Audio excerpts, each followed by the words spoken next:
All right, let's talk about this idea. 7 Stoic ways to be dangerous. And I know what you're thinking, but this probably isn't what it sounds like. It's something much, much deeper. We're going to kick things off with this really provocative quote. Think about it. What if that constant need you feel to explain yourself, to make sure everyone understands you? What if that's not strength? What if it's actually a sign that you're still looking for permission from everyone else? It's a tough pill to swallow, but it's so key to what we're getting into. And this slide just nails the core conflict, doesn't it? We're taught that the loudest person in the room, the one with the strongest opinion, is the one with the power. But the Stoics, they knew a completely different kind of truth. They knew that real power, true strength, comes from having a mind that doesn't need to shout to be heard. So today, we're going to break down 7 rules for building that kind of unshakable inner order. Now, let's be absolutely crystal clear here. When I say dangerous, I'm not talking about being aggressive or intimidating people, not at all. We're talking about becoming so internally grounded, so solid in who you are, that you are impossible to manipulate. It's about building an unshakable inner order. And you're definitely going to want to stick with me here, because way number 7, that's the one that ties this whole thing together. Okay, let's dive into the very first way. So this right here is such a modern trap, isn't it? We mistake talking about something for actually doing it. We go on social media and announce our big new plan. We're looking for that pat on the back before we've even done the work. The Stoic philosopher Epictetus called this out thousands of years ago. He basically said, don't tell me your philosophy, show me. Because at the end of the day, your character isn't what you say you're going to do, it's what you actually do. So here's the challenge. For the next 7 days, I want you to try this. Don't tell anybody your goals, not your partner, not your best friend. Just put your head down and do the work. Build in total silence. Let the final result be the only announcement you make. Way number 2. This is all about mastering your reactions. This is so important. Something happens. That's the stimulus. Could be an annoying email, an insult, whatever. Our world is literally designed to shrink the space between that stimulus and your response, to make you react instantly. But the Stoics, like Marcus Aurelius, they knew that all of our power, all of our freedom, lives in that tiny little gap, the pause. That's where you get to choose how to respond instead of just blindly reacting. So the next time you feel that heat rising, that trigger, try this. Don't do a thing. Just take one single full breath, in and out. And in that moment of stillness, ask yourself that question. It totally shifts your brain from just wanting to vent to wanting to act in a way that you'll actually respect later. All right, let's move on to the third way. This one is all about getting rid of the need to over-explain yourself. We've all been there, haven't we? We feel like we have to justify our choices, our boundaries, as if we need to get everyone's permission to live our own life.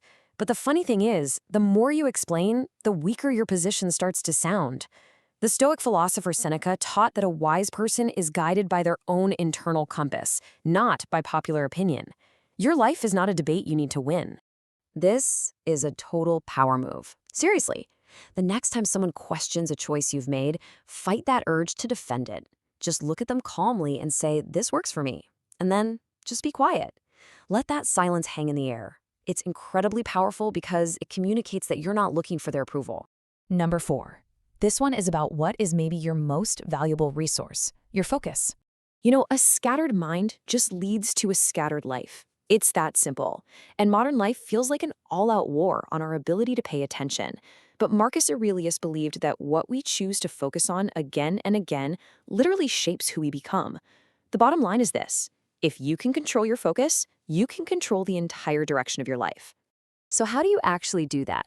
Well, here's a really simple filter you can use. Sit down right now and get clear on your top 3 priorities. What really, truly matters? Then, every time a new task or conversation comes up, you run it through that filter. If it doesn't align with one of those top 3 things, it doesn't deserve your energy. It deserves your silence. Okay, way number 5. This one is about learning to lean into discomfort.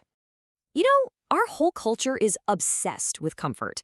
But here's the paradox. A life that is too comfortable makes your mind fragile. It makes you weak. Seneca got this. He would intentionally practice hardship, like sleeping on a hard floor or eating really basic food, to toughen himself up for when life inevitably threw him a curveball. The idea is simple. Voluntary discipline prepares you for involuntary hardship.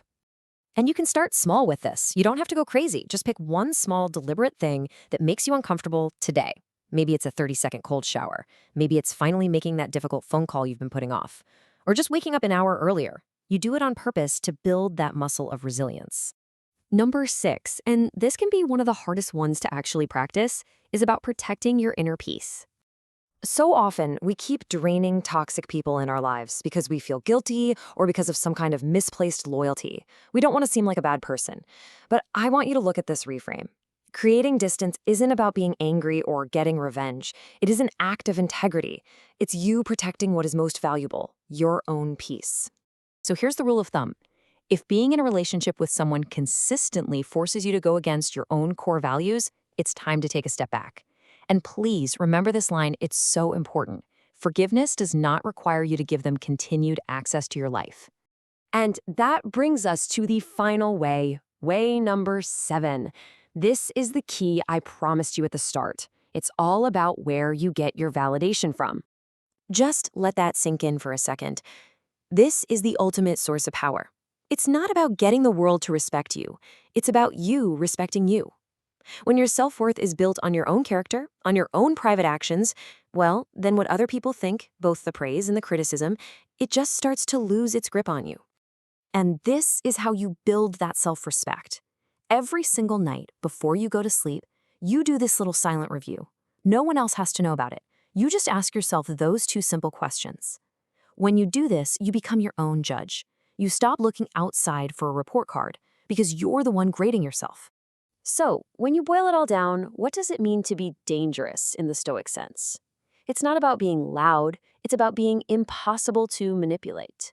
It's that quiet confidence of someone who knows who they are, and they are not willing to trade their inner peace for anyone else's applause. And that leaves us with one last and maybe the most important question.